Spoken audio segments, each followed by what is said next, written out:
Olá, seja bem-vindo a mais um episódio do Olho Clínico. Você já parou para pensar nas consequências da alimentação para o envelhecimento? A expectativa de vida da população brasileira tem aumentado cada vez mais, porém a nossa qualidade de vida ainda está longe do ideal. Hoje vamos ver como a agroecologia pode contribuir para um envelhecimento mais saudável e com qualidade.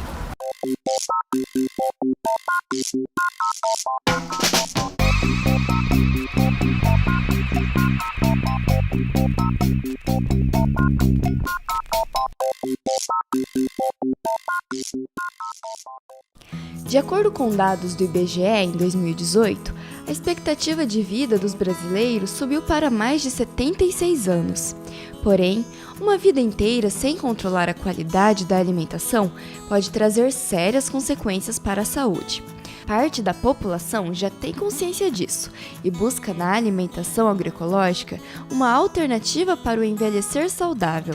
A indústria dos agrotóxicos, ela se prende num raciocínio de que não é possível estabelecer uma relação de causalidade entre uma doença, um câncer e um determinado consumo de tomate com agrotóxico. Ele diz, não, mas as causas podem ser outras. O que a ciência tem mostrado é que há uma relação de causalidade muito forte, né, entre o consumo de produtos com agrotóxicos e uma série de doenças. A ciência tem avançado em mostrar isso. Como era com cigarro. Ninguém achava que cigarro não fazia mal. Hoje é claro que fumar faz um mal, causa muitas doenças. A tendência é isso cada vez se tornar mais claro, mais evidente cientificamente. Você pode, individualmente, você pode mostrar essa relação. Mas, como um todo, quantos tomates convencionais com agrotóxico você pode comer e saber que aquilo vai te fazer mal? Você não sabe, eu não sei, teu organismo é diferente do meu. Nossos organismos são diferentes. Às vezes, quando o agrotóxico está presente no meio ambiente ou na água, ele pode ser degradado e gerar outros produtos químicos, né, que são resultantes desse agrotóxico inicial e que podem ter impactos um pouco diferentes. Mas, de maneira geral, os efeitos são basicamente os mesmos, né? O que muda bastante é em relação aos tipos de diferentes agrotóxicos que a gente tem. Então, alguns deles são mais persistentes, então podem ficar por mais tempo no nosso organismo, enquanto outros são eliminados mais rapidamente, né?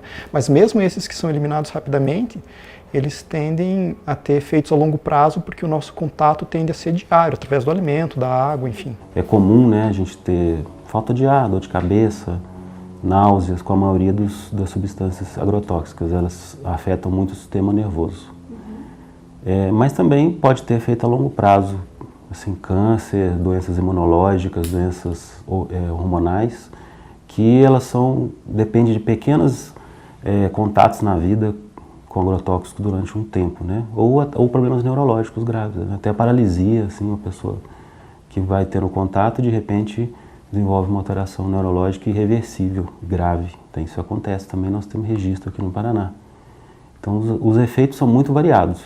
O uso de agrotóxicos no Brasil já é regulamentado pela legislação há mais de 30 anos. Mesmo assim, a aplicação desses produtos químicos está cada vez maior, tanto em quantidade quanto em variedade. A gente tem no Brasil uma legislação de agrotóxicos que é datada de 1989, então é um ano depois da Constituição Federal, né, de 1988, a gente já tem uma legislação de agrotóxicos que tem sérios problemas, né, tem algumas questões, por exemplo, de não ter reanálise periódica de agrotóxicos, tem um problema de equiparação, às vezes, na legislação de produtos químicos e biológicos. A matriz química para controle de pragas, há muito tempo ela não é revisada. Existem substâncias que estão sendo usadas no campo que foram desenvolvidas para a guerra, né? Bom, então a gente leva para o campo porque o campo está longe da cidade. Não existe isso. Nós vivemos em um ecossistema complexo e isso nos atinge, né, de certa forma. Então, o número de disfunções hepáticas, renais, problemas neurológicos, de cânceres, tem aumentado muito e existem estudos que mostram que boa parte disso vem, né, dos agrotóxicos. Há hoje no Brasil em torno de 500 agrotóxicos em uso. Destes, foram pesquisados 27 e em 81% dos municípios do Paraná foram encontrados todos esses 27. Não quer dizer que há 27 agrotóxicos na água do Paraná. Pode haver muito mais, né? Porque só 27 foram pesquisados dos 500 que são utilizados. Então a nossa água está envenenada, o nosso alimento está envenenado. Há um programa conhecido como PARA, que são as iniciais, Programa de Controle de Resíduos de Agrotóxicos nos Alimentos, no Brasil. Sistematicamente, há décadas, sistematicamente tem sido identificado agrotóxicos proibidos para aquela cultura onde ele é utilizado, proibido no Brasil ou acima desse limite, que já é um limite questionável. Então, que controle há nesse país? Há esse monitoramento, mas continua ocorrendo ano após ano o mesmo tipo de problema, sem que isso se resolva. Mas ainda assim é uma legislação que hoje nós ainda reivindicamos, no sentido que há iniciativas, especialmente da bancada ruralista, de desmontar essa legislação por alguns projetos de lei que tramitam na Câmara Federal.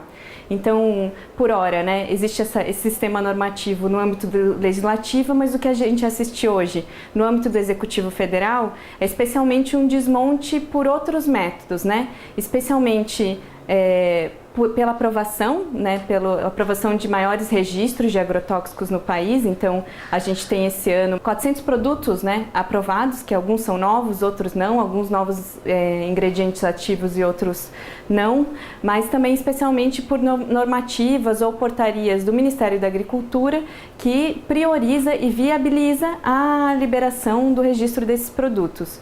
Então, se vê, por exemplo, uma ampla estrutura executiva para que esses produtos sejam liberados, mas ao mesmo tempo não se tem essa mesma estrutura para fiscalização e controle desse tipo de produto. A análise para a aprovação do uso desses agrotóxicos é realizada atualmente com base no ingrediente ativo. Porém, a mistura com outras substâncias pode resultar em produtos ainda mais nocivos. O que acontece é que a análise, do jeito que a legislação é estruturada hoje, ela é aprovada com base na equivalência do ingrediente ativo, do glifosato. Só que na prática, esses produtos, o seu produto final formulado, ele é muito mais complexo. Por exemplo, se um produto tiver algum outro agente químico ali que facilite a absorção desse produto numa planta, ou que, enfim, que tenha outras propriedades, isso não vai ser considerado no produto todo para aprovação do registro desses produtos. Então, na prática, eles dizem que são produtos genéricos, equivalentes. Isso está certo quando se refere ao ingrediente ativo, mas não está certo quando se refere ao produto final. E esses produtos finais podem ter consequências à saúde humana, à biodiversidade brasileira, que são imensuráveis, né? Por exemplo, quando você ativa a propriedade desse produto misturando algum outro produto químico ali, algum outro agente, alguma outra questão ali nesse produto, significa que já vai alterar a atuação real desse produto no meio ambiente ou à saúde humana. Isso não está sendo considerado.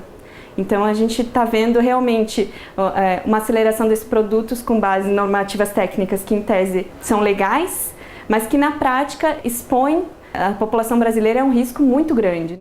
Apesar desse uso desenfreado de agrotóxicos na produção, cada vez mais os consumidores têm se conscientizado e buscado alternativas. Nós vemos que esse tema, né, pelo menos do combate ou do controle de uso de agrotóxicos no Brasil, tem crescido muito, pelo menos nas narrativas, né, e a população brasileira de alguma forma está mais consciente em relação a isso.